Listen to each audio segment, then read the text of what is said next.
नमस्कार मंडळी, माझं नाव राकेश भगत आणि बिंदास्त बोल या युट्यूब चॅनल वरती तुम्हा सर्वांचं हार्दिक आणि हार्दिक अभिनंदन आहे। आणि दुसरी गोष्ट मंडळी, आपले 2 दिवस झाले आपल्या चॅनेलचे 10,000 प्लस सबस्क्रायबर झालेले आहेत। आभार मानतो, कारण तुमच्या सपोर्ट शिवाय आपल्या चॅनेलवर 10,000 सबस्क्रायबर पूर्ण होणं हे शक्य नव्हतं।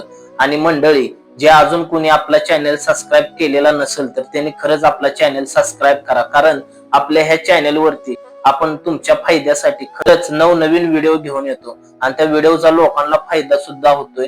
आणि भरपूर लोकांनी आपल्या व्हिडिओमुळे दारू सुद्धा सोडलेले आहे, त्या लोकांना त्या व्हिडिओचा खरंच फायदा झालेला आहे। पण मंडळी, विषय आजचा काय आहे बघा, प्रत्येक दारू पिणाऱ्याला हे 11 लक्षणं माहिती असलंच पाहिजे।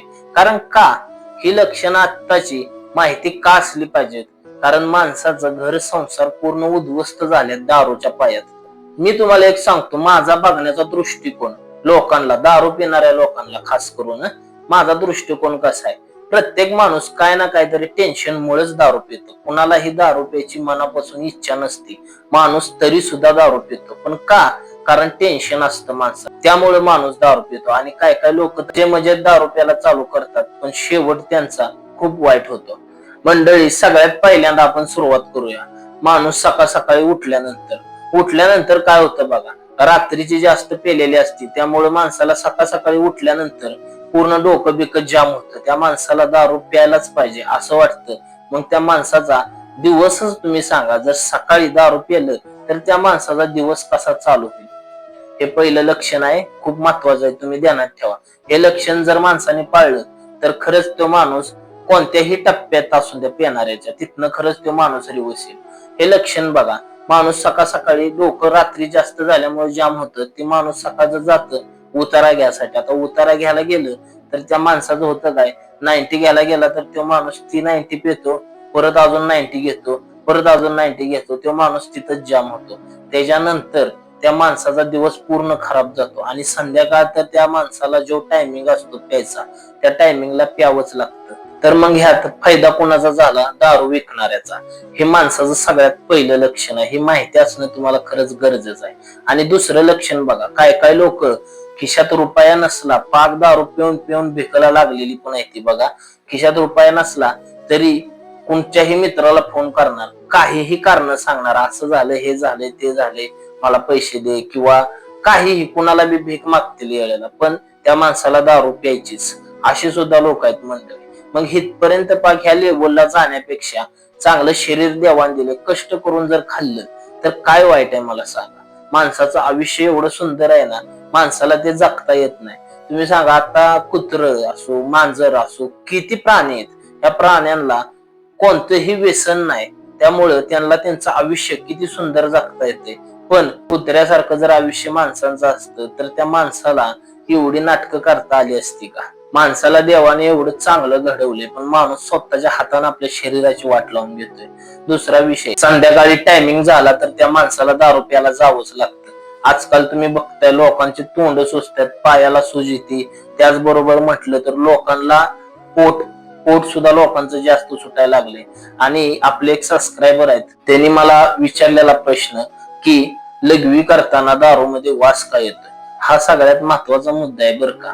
माणूस दारू प्यायल्यानंतर माणसाच्या तोंडाचा आणि लघवीचा सुद्धा एवढा घाण वास येतो, आणि नुसत्यात लघवीचा नाही तर टॉयलेटचा सुद्धा एवढा घाण वास येतो की नंतर त्या ठिकाणी दुसरा माणूस गेला तर त्याच्या उलट्याच होतील बघा। त्या माणसाच्या जर उलट्या होत असतील तर मग आपल्या शरीराचं काय होत असेल तुम्ही विचार करा बरं। ह्यातनं वाचायचं कसं? तरी सुद्धा तुमची दारू सुटतच नाही, तरी पण ह्यात प्रयत्न काय करायचं तुम्हाला सांगतो। ह्या गोष्टीपासून त्रास तुमचा कमी होण्यासाठी सगळ्यात पहिल्यांदा म्हटलं तर सकाळची दारू पिणं बंद करायचं, एकदम स्टॉप।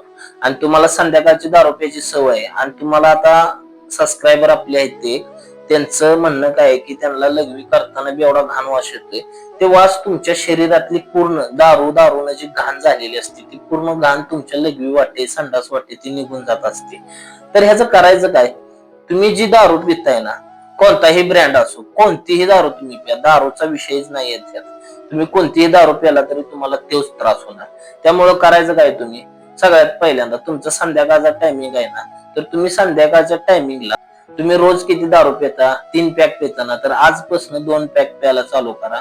आणि रोज सकाळी उठलं की, आपली मागची व्हिडिओ तुम्ही बघितलेलीच आहे. व्हिडिओ मध्ये जसं आपण सांगितलं लिव्हर साफ कसा करायचा, लिव्हर मधला कचरा कसा काढायचा, त्याविषयी आणि त्या पद्धतीत तुम्ही पूर्ण प्रोसेस करा. तुमचा 8 दिवसात पूर्ण टोटल वास निघून जाणार. पण जेवणाच्या लय वेळ आधी जर तुम्ही दारू प्याला तर तुमचा ते वास येतच राहणार. आणि सगळ्यात महत्वाची गोष्ट, आता ही गोष्ट बघा विषय कसा आहे, ही तर लय महत्वाची आहे. दारू प्यायला जात आहे काय काय म्हणजे भरपूर, जवळजवळ 100 मधले 90% लोक आहेत ना दारू पितात, ती पण खाली पोट असताना, काहीही पोटात अन्न नसताना लोक दारू पितात. पण ही सगळ्यात चुकीची गोष्ट आहे बरं का. तुम्ही दारू प्यायच्या आधी लय राहून द्या, पण एक अर्धा तास तरी आधी कमीत कमीत 1 ते 2 तरी केळं तरी खावा मंडळी. केळात एवढी पावर असते, तुम्ही जी दारू वगैरे पिली ना, ही सगळी घाण तुमची सगळी केळं बाहेर काढून टाकणार, अशी केळात पावर आहे. किंवा तुम्ही काहीही असो, पण पोटात थोडस तरी तुमचे अन्न पाहिजे, पण ते अन्न तेलकट नसावं, नाही तर तेलकट आणि दारूचं कधीच पटत नाही. मग ह्याच माणसाला एक तर उलट्या होत्यात, नाहीतर शरीराला त्रास होतो, म्हणजे जुलाब वगैरे होतो. आणि ज्या भावांच्या हातापायावर सूज आहे त्यांनी खरंच थांबा, प्रोटीन वगैरे चालू करा आणि आयुर्वेदिक औषधं खावा. तुम्ही मेडिकल मधली सुद्धा औषधं खाऊ नका, कारण तुमच्या लिव्हर वरती आधीच सूज असते, त्यात तुम्ही अजून गोळ्या खाता, अजून सूज वाढते. तुमचं शरीरातलं अडचण कमी होण्यापेक्षा ती अडचण अजून वाढते, इथपर्यंत पाक प्रोसेस जाते. मग माणसाचं आयुष्य हळूहळू संपतं. मंडळी, तुम्ही जर आज कमावणार तुमच्या घरातलं एकुलतं एक आहे, बघा विषय तुमच्या माघारी घरच्यांचं काय होणार. बल तुमचं आज लग्न झालेलं असो किंवा नसो, जर बिना लग्नाचं जर आजचाल आई वडिलांना एकटा आजचाल, तर त्या आई वडिलांचं, म्हाताऱ्या आई वडिलांचं होणार काय. तुम्हाला जन्माला घातलं आई वडिलांनी, ती कशासाठी घातलेलं आहे. पोरग जन्माला कशाला घालतं माणूस, की म्हातारपणी आपल्याला त्या पोरानं सांभाळावं, आधार द्यावा, ह्यासाठी पोरग जन्माला घालतं. पण तीच पोराला आपला आधार द्यायला लागत असेल तर मग त्या आई वडिलांचा अश्रू कधीच थांबणार नाहीत. ही सगळ्यात महत्वाची गोष्ट आहे. आणि जेवढं आपण हित करतोय ना, तेवढं हितच फिरून जायला लागतं. पण दुसरा विषय बघा, ज्या लोकांचं लग्न झालं, त्यांना पोरं बाळ आहेत, असे लोकांनी तर खरंच दारूपासून लांब राहावं.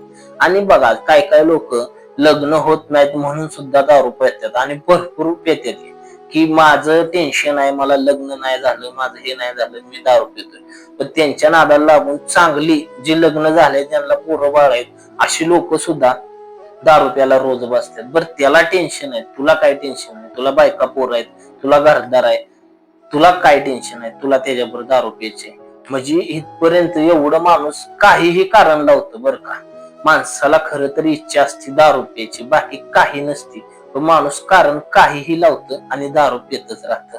मंडळी, खरं तर विषय बघा कसा आहे. इंडियामध्ये म्हटलं तर सगळ्यात जास्त म्हणलं तर देशी दारूची जर विक्री होती तर ती आपल्या महाराष्ट्रामध्ये होती. बाहेरच्या कोणत्याही राज्यात म्हणजे विक्री होती देशी दारूची, त्यांच्या तिथलं गावठी दारू, कोणतंही राज्य असो. पण बघा विषय कसा आहे, आपल्या इथं महाराष्ट्रामध्ये बाहेरनं लोक येऊन कमवतात आणि ती मोठं होत्यात. अशी लोक मोठी होऊन आपल्यालाच कामाला तिथं ठेवतात. एवढं आता चाललंय. पण ती लोक कधी व्यसनाच्या अधीन जात नाहीत. मंडळी, सुधारायचा आपल्याकडे चान्स असतो, पण माणूस आपला शेवट झालाय असं समजतो. खरंच तुम्ही आपल्या बाकीच्या पण मागच्या पण व्हिडिओ बघा, तुम्हाला काहीतरी प्रोत्साहन भेटेल. आणि खरं तर दारू म्हणजे सर्वस्व संपवणारी दारू आहे. माणसाला आता मी सांगतोय, एका कानानं ऐकणार आणि एका कानानं सोडून देणार. पण बघा, एक तर मला मागच्या एका व्हिडिओ मध्ये, आपली व्हायरल व्हिडिओ, त्यात कमेंट काय आलेली की मी रोज देशी दारू पितो आणि मी रोज दारू पिणार, माझा लिव्हर खराब झाला तर होऊन द्या, नाहीतर मला मरायचं तर मरून द्या, पण मी दारू सोडणार नाही. म्हणजे तू आयुष्यात आलायच कशाला? दारूच प्याला.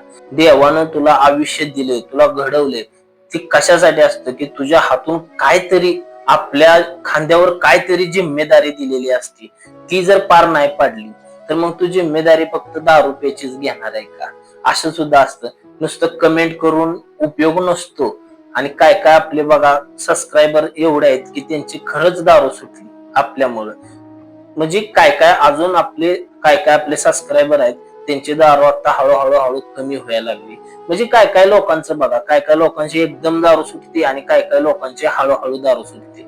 खरं तर मंडळी, दारू हा विषय आयुष्यातनं काढून टाका. एक 8-10 दिवस त्रास होईल. राहिला विषय संध्याकाळच्या झोपचा, तर त्याच्यावर आपण एक व्हिडिओ चांगली बनवू. आणि दारू जर खरंच मनापासून सोडली, दारूला तुम्ही कोणतंही औषध करा, दारू औषधानं कधीच सुटत नाही. मी मागच्या व्हिडिओ मध्ये बी सांगितले, दारू सोडायचं एक रामबाण औषध आहे, पण मनाची तयारी पाहिजे तरच. 1 रुपया खर्च न करता आपल्या घरगुती वस्तूपासून दारू तुम्ही सोडू शकता. फक्त ते औषध बी काम काय करतं की तुमच्या शरीरात जी दारू मागते ती फक्त दारू मागायची इच्छा मारतं, पण मनाला कुठलंही औषध नसतं. मन हेनं जर दारू मागितली तर त्याला ती दारू द्यावीच लागते. मनाला कंट्रोल केलं तर सर्व आयुष्य आपलं कंट्रोल मध्ये जातं. आणि वेळ गेली नाही, 30-40 वय तुमचं आहे, वेळ गेलेली नाही, अजून वेळ गेली नाही, अजून सुधरू शकता. माणसाला बिघडायला वेळ लागत नाही, पण सुधारायला वेळ लागतो. अजून सुधरू शकता. लयत लय तुम्ही जेवढं काय टेन्शन असेल ते एका वर्षात तुमचं कव्हर होईल, किंवा 5-6 महिन्यात, 2 वर्षात कव्हर होईल. पण दारू पिऊन माणसाचं टेन्शन जात नाही. आज दारू प्याला की तेवढं तात्पुरतं टेन्शन जातं, की दुसऱ्या दिवशी दारू उतारली की माणसाला 30 टेन्शन आणि अजून दुप्पट टेन्शन येणार. कारण त्या दारूच्या नशेमुळे माणसानं अजून दुसरा काहीतरी उचापत्या करून ठेवलेल्या असतात. हे सगळ्यात महत्वाचा विषय. मंडळी, ही एवढी आजची आपली लक्षणं मी सांगितली, ही खरंच दारू पिणाऱ्यांनी सांभाळली पाहिजेत. आणि खरं तर दारूपासून लांब व्हा. आयुष्य खूप सुंदर आहे. आजची व्हिडिओ तुम्हाला आवडली असेल तर व्हिडिओला लाईक नक्की करा. आपल्या चॅनलवर नवीन असाल तर चॅनलला सबस्क्राईब नक्की करा. आपल्या आजची व्हिडिओ आवडली असेल तर कमेंट मध्ये नक्की सांगा मंडळी. धन्यवाद.